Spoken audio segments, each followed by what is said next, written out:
Isaiah in verse 12, 1 verse 12, he says, when you come to appear before me, who requires this trampling on my courts, bring your worthless offerings no longer. Incense is an abomination to me. New moons and Sabbath and the calling of assemblies, I cannot endure iniquity in the solemn assembly. I hate your new moon festivals and your appointed feasts. They have become a burden to me. I am weary of bearing them, so when you spread out your hands in prayer, I will hide my eyes from you. Yea, even though you multiply prayers, I will not listen. Your hands are covered in with blood. So he is saying that people in his time who offered many sacrifices, who were involved with the sacrifices, who were considered righteous people and perhaps also considered themselves to be righteous people, dependent on the sacrifices, dependent upon their multitude of their prayers,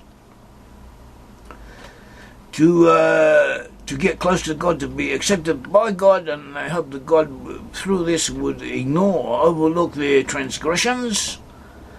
But out of this negativity we also see something positive, because in effect Isaiah is saying that most of the time when you pray, your prayers will be answered, they will at least be heard and taken into account, and they will have some effect. That is what Isaiah is saying. When you pray, usually God hears and God answers, and something efficacious transpires because of it. It is for the good. It may not be exactly as we requested or as we hoped it would be, but in the long run it turns out to be something even better. That we had have known the options, we would have preferred it that way. That is what Isaiah is saying, and he is saying this is how the general law, this is how things usually go down, this is what happens most of the time.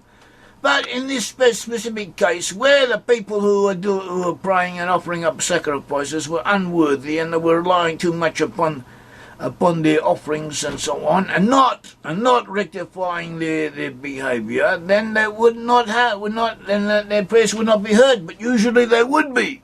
That is what we are being told. Prayer usually, most times, is heard. Even if we're not in the best situation, we're not so good, we're not so righteous, we aren't so straightforward. As long as we have serious intentions, so when we pray and try and as well as we can, our prayers will be heard and we will be helped. That is what Isaiah is telling us. That is what these verses are telling us.